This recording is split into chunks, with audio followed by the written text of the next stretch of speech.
त्याला एक शब्द सांगतो बाबा, सांगू का शास्त्री? हा सांगू का? विश्वामध्ये जेवढे ग्रंथ झाले त्या ग्रंथांमध्ये श्री गणेशाय नमः, ओम श्री गणेशाय नमः, ओम नमोशी. पण सांगदेव 65 लिहिताना सांगदेव 65 मध्ये 3 गोष्टी अशा आल्यात, एक हठयोगी आहे आणि एक ज्ञानयोगी आहे.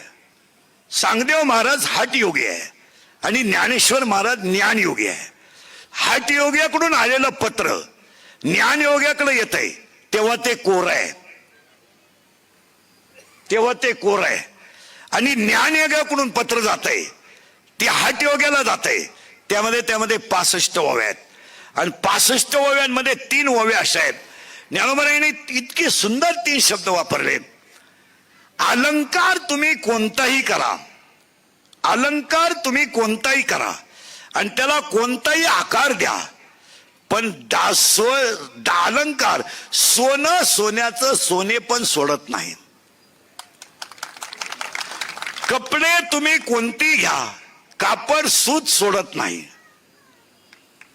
आणि गुळ तुम्ही कापा, फोडा, भुगा करा, पाण्यात भाजवा, शिजवा, गुळ त्याची गोडी सोडित नाही. तसं समाजामध्ये नास्तिक प्रवृत्तीची लोक, तुम्ही त्यांना काही करा, ते त्यांचा मूळ स्वभाव सोडू शकत नाही. पण अशी माणसं जरूर पाहिजेत.